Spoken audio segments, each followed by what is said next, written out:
Hello everyone and welcome to another News Coolum video and sure, plug side chat. Some topics came up and based on some of my recent Boltmas videos, and I feel like I've done this video before. So I'm going to call it part 2, even though, like I said, I'm reasonably sure I've already addressed this sometime way back down the line. But essentially, it's You Don't Know NACS Part 2. Now, when NACS was proposed, right, it was going to be a universal standard. At first, it seemed mostly like a Tesla marketing gimmick, but some of the automakers bought onto it. Fine. I think Ford was the first, and GM didn't take too much longer after that. And so it started getting some traction. And good. We do need a universal charging standard, and we've had one with AC charging for decades now, I guess.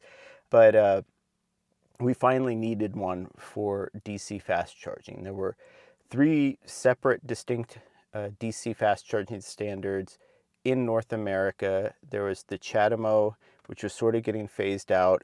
There's the Tesla native DC fast charging standard.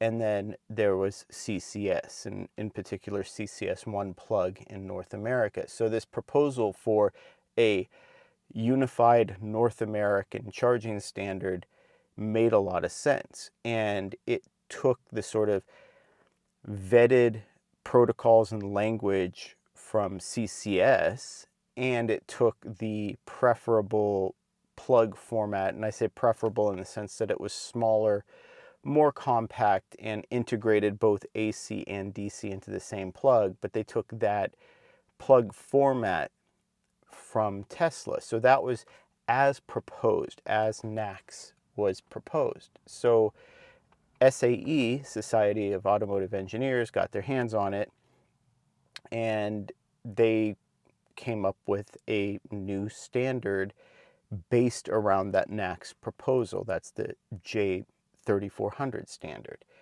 Now, J3400 is technically, and I've talked about this, like I said, in my Boltmas videos and everything else, is J3400 is technically a fusion of CCS1 and the Tesla plug format.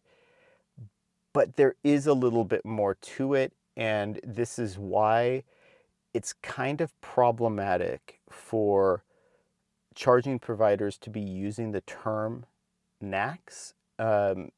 And there's some very small but very important distinctions between them, because the way Tesla originally designed their plug, the format's small, easy to use, but it was basically as small as they could get away with for a 500 volt charging architecture.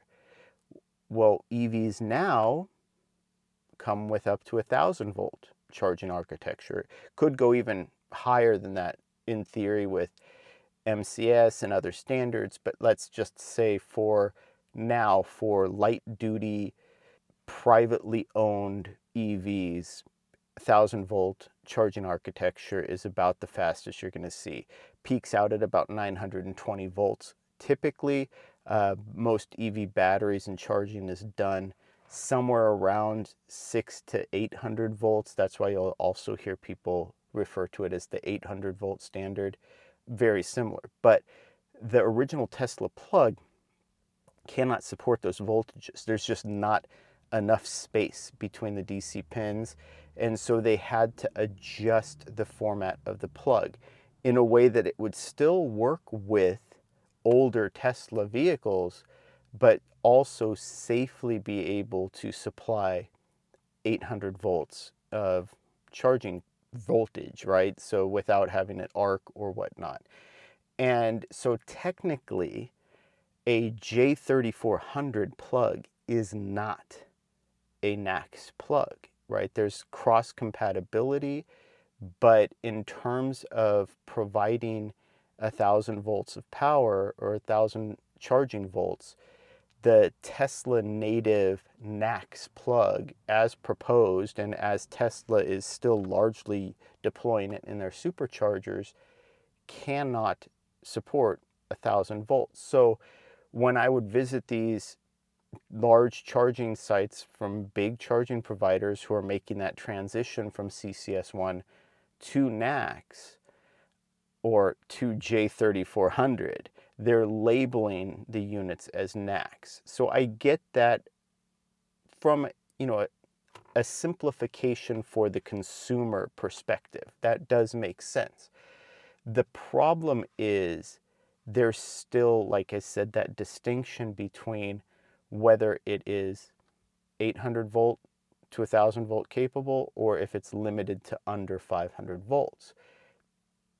People with EGMPs, Porsche Taycans, even the GM Ultium platforms with the double stacked batteries, all of them require the faster than 500 volts in order to achieve their fastest charging speeds. So going to a Tesla supercharger right now results in a significantly slower charging speed, even though, right, for higher amperage EVs, that native Tesla plug might be able to charge even faster, right? So you might take your Lucid Gravity that can charge at 400 kilowatts to a Tesla supercharger, and you're going to get 200 kilowatt. Whereas a Tesla Model 3 that goes to a 400 kilowatt Alpitronic is only going to get 200 kilowatts, while the Lucid Gravity gets 400 kilowatts, but then that same Tesla Model 3 goes to the Tesla supercharger and gets 250 kilowatts. So you can see why it actually creates some confusion for consumers when there is actually a difference between NACS and J3400. And then, of course, to throw another wrench into that is because the Tesla plug allows for both AC and DC, well, that J3400 just adopted the J1772 charging protocols and language for AC charging, which is the same one that Tesla used all the way back to when they started their new plug format. We're not talking about the original Roadster. That predates even that.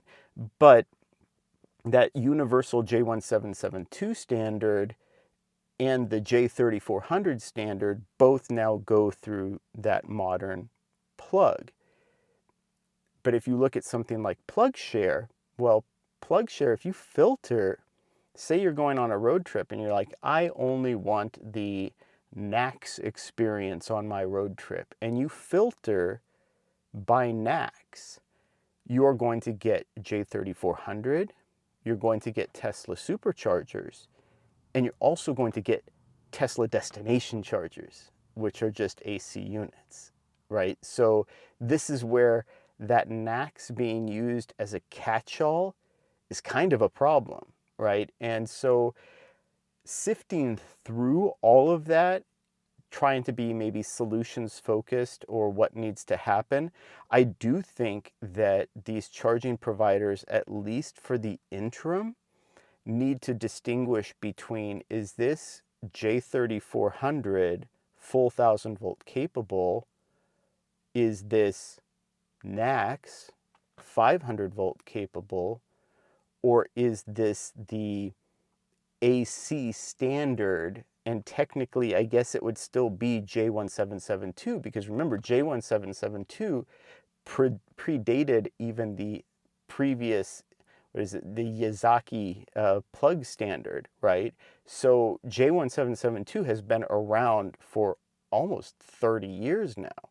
So maybe they need to just distinguish between that.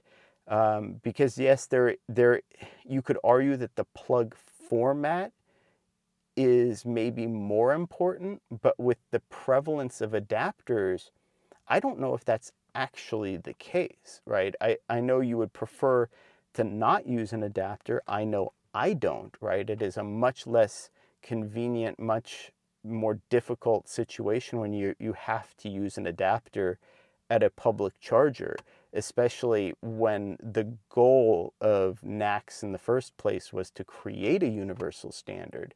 But I think the physical connection in some ways maybe has become less important than the actual standard behind it, right? Because we know the cars are going to communicate with the charger. We know that all of that is going to work, but we need to be clear to consumers what the standard actually means, right? And what NACS actually means right now is not what J3400 actually means right now. And so I get it. Like I said, simplicity, let's just use that same term. We don't need to use the number designation. We weren't using it for CCS1. I get it, but there needs to be some sort of way of clarifying it and communicating it to consumers in a way that they can digest, process, and understand what their charging experience is going to be at a given charger.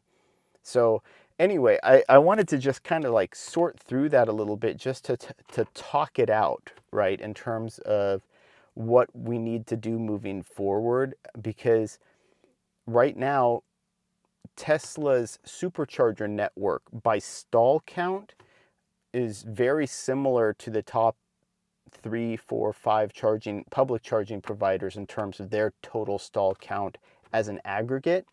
So we're still looking at not a majority, but a significant plurality of the publicly open DC fast charging stalls being technically that NACS standard, which is a 500 volt standard. It's a high amperage, lower voltage standard, whereas with CCS1 and J3400, anything faster than that, what is it, the 62.5 technically cutoff, is 1000 volt capable. So that standard has been set, like I said, for the last 10 plus years. You know what you're getting when you plug into a CCS1 charger. If it's faster than that 62.5 kilowatt, it's capable of providing maximum voltage to your privately owned EV car that you purchased, right? Whereas with NACS now, we've kind of taken a step backward, and it's created some confusion about the number of publicly accessible high power chargers that are 500 volts and under, and the number that are 1000 volts or up to 1000 volts. And so, I mean, and this again, coming out of just some experiences working with some of the public charging providers on my recent Boltmas videos, right, where the experiences have varied significantly by charging provider, based solely on, you know, how they've chosen to distribute their plugs between different formats, and how they've, you know, BP Pulse is one of the big ones where they're going, I think, overboard right now into NACS as opposed to supporting CCS at sort of an equal level. And then again, technically, BP Pulse isn't providing NACS, they're providing J3400. And maybe, and this is that thing that maybe that is how you clarify it. So if you deploy a ABB Terra 5.3, Terra 5.4 50 kilowatt charger with a native, you know, NACS plug, you can call that NACS because it's 500 volts. But if you deploy an ABB A400 where it provides up to 1000 volts, then you no longer call that plug a NACS plug, you call it a J3400 plug. That might be the better way, and then that way filters work the way you would want them to. EV owners know what they can expect and what they're going to get. You know, just a way of clarifying and distinguishing between what plug is actually available at a given location. And then it's on the consumer if they also want to have an adapter to increase or augment their available chargers. So anyway, I wanted to just run that by and, like I said, kind of talk it out. Let me know what you think. Are you still sort of navigating adapter hell and the different distributions of different formats and different standards by different charging providers, and not fully understanding what's available or what's being provided? As always, thank you for watching.